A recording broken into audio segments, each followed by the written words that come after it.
Bonjour, bandeko nyonso bozolanda biso partout na monde, bana mboka o balingaka mboka na bango la République démocratique du Congo en direct ya Congo Kinshasa.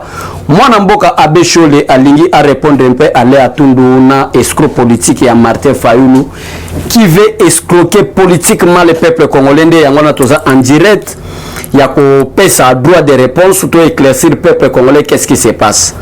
Léa Tundu moko ya bakadre ya FCC, moko ya bato o ba piye mboka, moko ya bato ba travailler na régime criminel. Régime criminel sur tous les plans, plan économique, plan politique, plan social, plan diplomatique, partout, régime criminel. Oyo escroc politique ya Martin Fayulu azalaka pe na kati ya Kolanda Tshisekedi wa Mulumba koloba ke régime Kabila ezali mabe. Lelo ba komi demoko. Léa Tundu réclame un dialogue pour que le pays avance. Martin Fayulu a changé qu'en français. Alors, il sorti de crise, man amboka bazali sika moko. Nde yangona bomoni lelo toye, to éclaircir bato. Totalisa peuple congolais. En réalité, qu'est-ce qui se prépare entre Léa Tundu, Moka Dauphin en Kabila, pour détruire le peuple congolais, pour nuire le peuple congolais, na bentere na bango, qui travaille en complicité avec Madidi Fayulu, avec la complicité de l'Union africaine, de l'Union européenne, de yangona biso toye to luka moyen, to éclaircir le peuple congolais. En réalité, qu'est-ce qui se prépare? Bon, moi, déboulonnement à 2 ans. Oh, Martin Fayulu a gagné. Je n'ai pas de problème avec mon frère Félix Tshisekedi, c'est mon frère. Mais le problème, je veux la rupture entre Tshisekedi et Kabila. Maintenant, il y a la rupture. Martin Fayulu est en train de réclamer un dialogue. Léa Tundu aussi réclame un dialogue. En réalité, qu'est-ce qui se passe? Il y a un éclaircissement dans tout temps à exposer des motifs. Parce qu'un homme de valeur a ça le débat n'a pas principe. Nul n'est au-dessus de la loi. Nul n'est au-dessus des principes. Moutou a l'ingé démocratie à solo. Meilleure de meilleure démocratie, c'est le respect des textes. C'est le respect des valeurs. C'est le respect des lois. De meilleure démocratie. La démocratie, selon moi, en d'autres termes, veut dire respecter les principes. Pour que le pays avance, Zélana Navana Lobango n'attend le peuple congolais que cette constitution on a zotanga oyo. Martin Fayulu ezali na dialogue inter-congolais na San City. Joseph Kabila atinda ki ba Léa Tundu bazalaka. Batu nyonso biso pe IDPS tozalaka.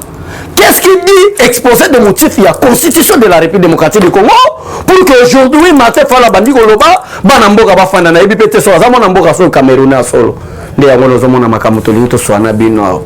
Nous on fait la communication, hein. Ceux qui ont fait la comédie, qui est Cameroun, qui est Rwanda. Mais nous comme il prend mon Kabila Fayulu. Les gens comme il prend mon Léa Tundu. Léa Tundu biso tozago teleme la bango Madidi. Qui est régime criminel. Régime ba saboter peuple congolais. Le même programme au Atundu Azanango, même programme au Martin Fayulu Azanango. Complicité à Genève. Au bango soazayi pour une élection. Or que à Genève Martin Fayulu s'il était le candidat commun de l'opposition, il n'était pas là pour l'élection à 5 ans, c'est pour 2 ans. Or la constitution congolaise est là, donne un mandat de 5 ans au président de la République qui est renouvelable une seule fois. Tala.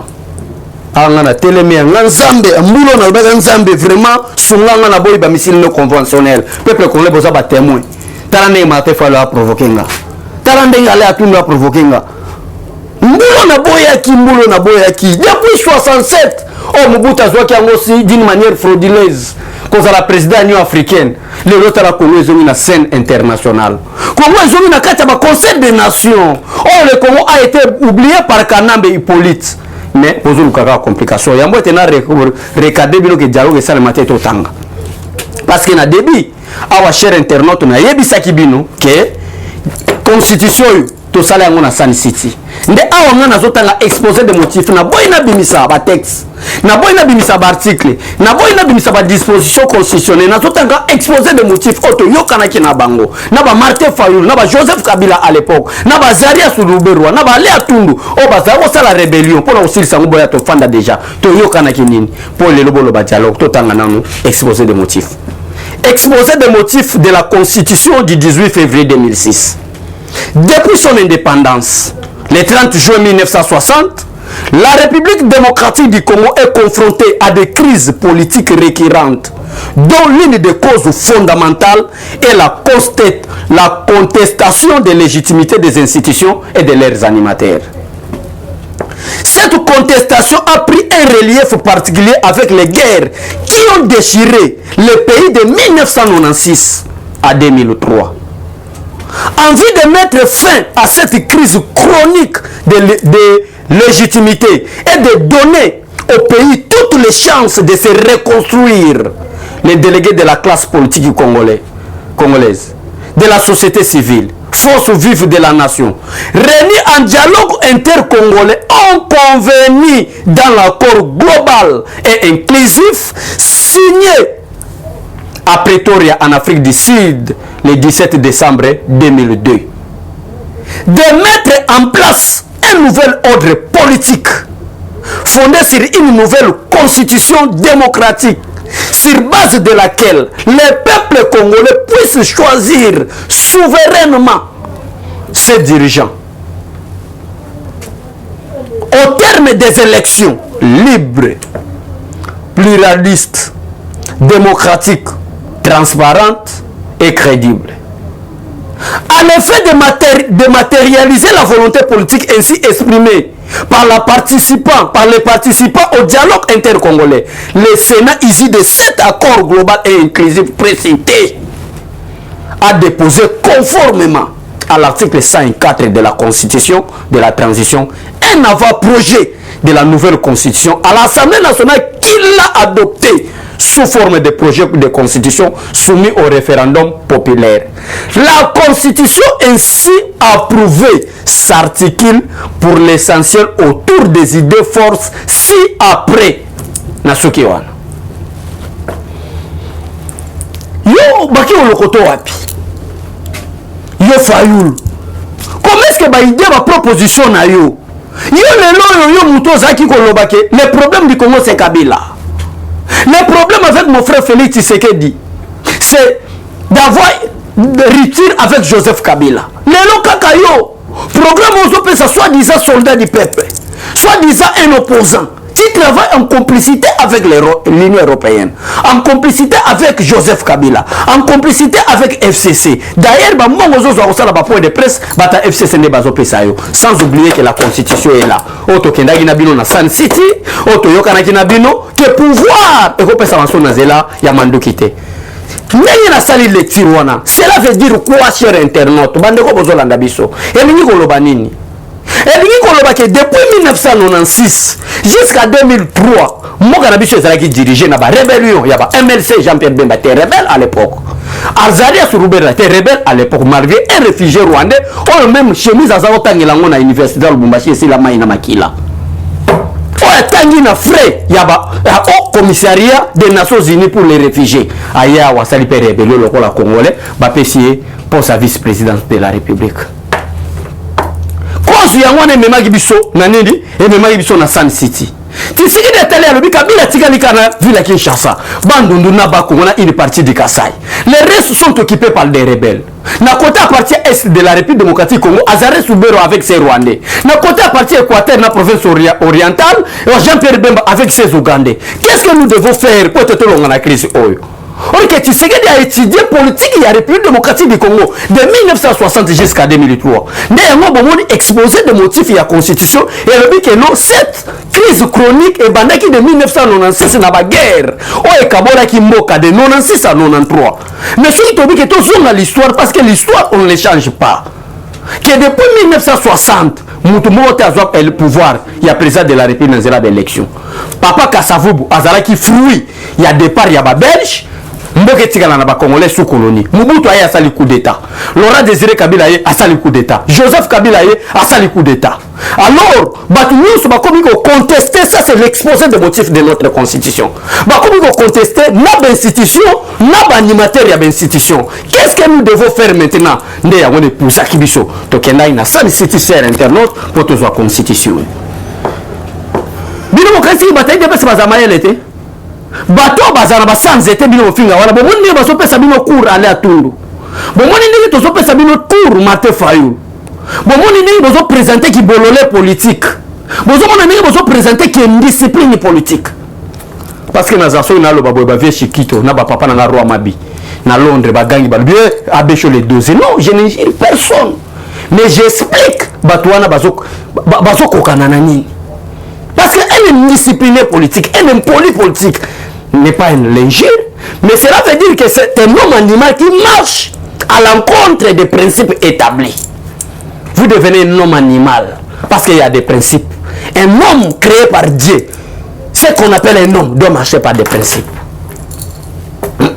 Toké San City. Na San City, tu as dit, yo, Robert Wayaka. Nous sommes en Biso na Congo, tu as rébellion. Bato est bakufi rebelle Yaka. Yo Jean-Pierre Bemba, tu as rébellion Yaka. Tu as batu nyoso na société civile.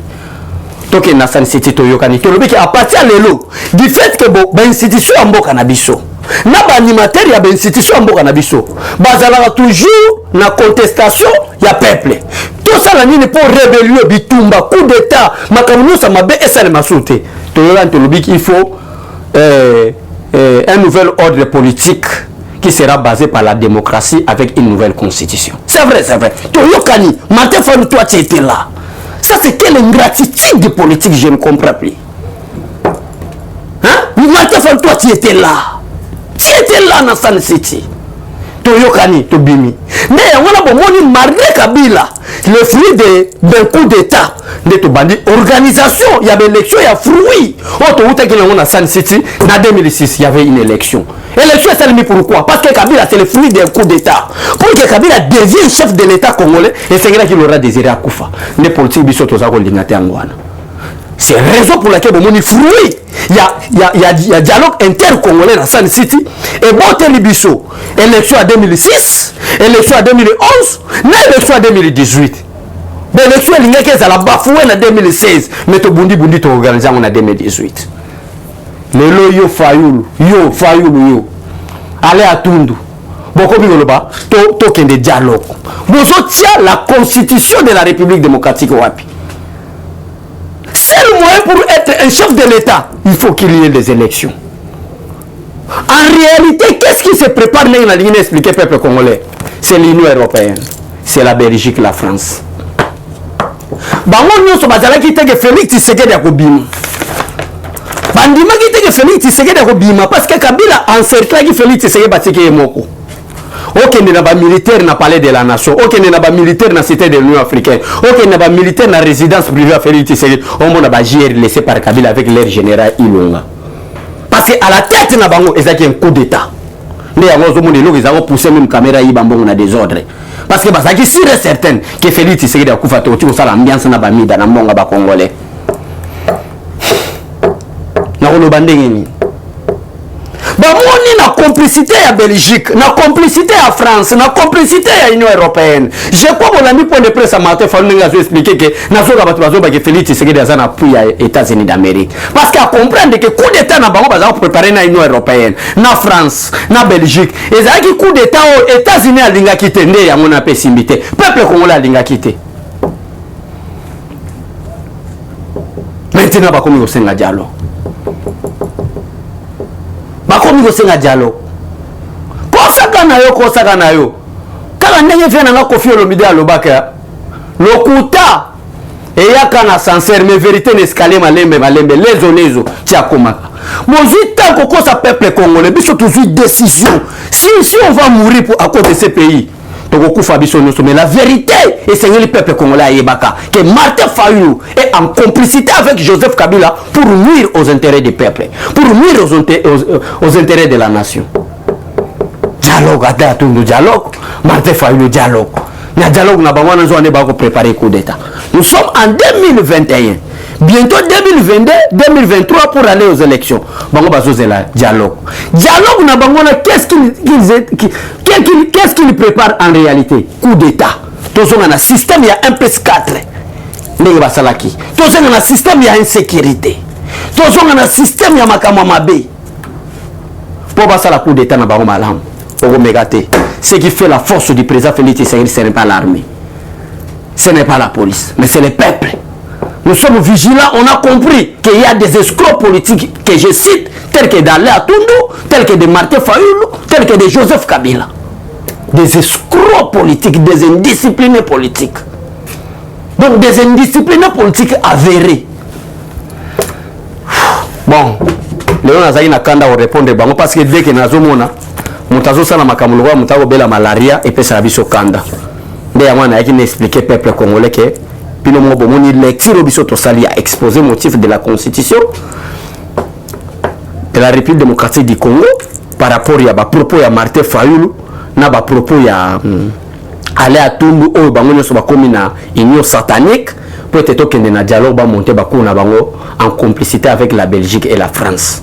Ya mwana yaki ko tali sabino exposé motif to ko kende na dialogue côté dialogue ezalité o azana pour ça boto la pouvoir et pas président Félix Tshisekedi tous la élection en 2023. On vous appellera les chefs de l'État si vous avez gagné les élections. Si vous gagnez l'élection, vous êtes le chef de l'État congolais. Coup d'État peut n'emboguer au salaire maté. L'institution est comme stable. Système à Kabili est déboulonné. Là où on a promis de déboulonner, banda l'institution est toujours déboulonné. Si n'a pas de souci, il y a la police. Tu as déboulonné tout le monde. Tous en pour ça des hommes de valeur, des hommes de principe. Pour les bases de la nakati, il y a même des soucis, il y a des institutions minines pour sauver la nation congolaise contre convoitise et Rwanda. Voilà, peuple congolais, on est le premier point d'abisso. Bolanda biloko Martin Fayulu te so bomoni même point de presse Martin Fayulu asali. Otali elongine na ndinga zolo ba o mwaga lokwa mutabuchi kuna. O comprendre ga ya uchi kuna. Ya wapo na ye pona tali sabino ke bolanda bambino te bala bango te ba uchi kuna. Ba uchi osala biloko wana. Wana ezali premier point d'abisso pona ko chiter. Dernier point d'abisso ezali par rapport à la déclaration ya ba cadre ya INC. Boye bisogi David Blatner o azali directeur général ya Safricas o bakanga qui na problème à détournement ya deniers publics en ce qui concerne les programmes de 100 jours ya mokonzi ya mboka ba uti o condamné na appel à sala qui na cour d'appel. Alors bato INC ba communicateur de kuta ya fuati o bazo soutenir un individu au lieu de soutenir un système, au lieu de soutenir un projet, bango ba soutenir un individu. Alors, ndena yangwa nozomona biso toyena no poto recadrer bango moke totalisa bango ke pamakambo bango ba koloba ezali bongote. Balobi arrestation ya David Blatner ezali préparation ya ko condamner toujours Vital Kamerhe en appel parce que dans 2 jours 3 jours awa tozo kende na condamnation à Vital Kamerhe en appel. Ndango na ebisi bino boy. C'est que vous devez faire bino batailler ici. Au lieu de bla bla bla bla bla bla. Tolingi procès na en direct à RTNC. Tolingi makambo sala bodo bolingi ki bla bla bla bla trop au lieu de bla bla bla. C'est d'aller demander à votre leader que vous soutenez là, Kamerhe là, de coopérer avec la justice. Coopérer avec la justice, dans la justice signifie quoi? Qu'on soit bilo kwa yiba ki, ou appelle ça kina mwasi nae, azongisa. Et mouyibi, mais vous défendre. C'est la honte pour toute une nation. Ça c'est quelle honte ça? Mouyibi, un détourneur. Vous avez soutenir que Vital Kamerhe bi majura bi mboye bangane na sala. Zonga na boloko. Oui. Fra, merci. Et ça qui plan gato y poto tali sabino. Que Dieu bénisse staff technique ya Basangwa Congo. Que Dieu bénisse le président de la République démocratique du Congo. Pourquoi pas la nation congolaise? Que Dieu bénisse tout le monde. Au revoir et à tout à l'heure. Merci. Eshima, votre magazine qui bat au rythme de l'actualité. Une réponse à vos besoins en information, un éclairage dans divers domaines. Impartial, documenté, instructif. Eshima au cœur de l'info. Retrouvez la nouvelle édition. Exclusivité, le professeur Willy Kitobo Samsoni maîtrise le secteur des mines et gagne le pari de la mobilisation des recettes publiques. Désormais membre de Cobalt Action Partnership, le ministère congolais des mines a abattu un grand travail dans sa sphère. Contrôle régulier de l'application effective du nouveau code minier, loi sur la sous-traitance et paiement de la rétrocession due aux entités territoriales décentralisées, ouverture et attractivité du secteur des mines aux investisseurs, relance des entreprises du portefeuille de l'État, le ministre Willy Kitobo assure le suivi et contrôle technique des activités minières sur toute l'étendue de la RDC. Focus, augmentation de 66% des recettes, le directeur général des impôts Barnabé Mwakadi Mwamba, en technicien avéré, impulse les performances de la DGI. Dossier Eshima 2021, année de tous les enjeux. Nation, Hubert Mihimi Mouawa, directeur général de la Sona Hydroc, présente ses vœux de nouvel an au président de la République. Et sur la rétrospective 2019-2020 du ministre Thomas Louaka, un mandat placé sous le thème du redressement du système éducatif du supérieur. Agence de prévention et de lutte contre la corruption, un casting à refaire. Économie et Shima Magazine revient sur les commerces générationnels en RDC. Retrouvez l'intégralité du magazine Eshima dans les kiosques. Eshima Magazine, un nouveau standard d'information.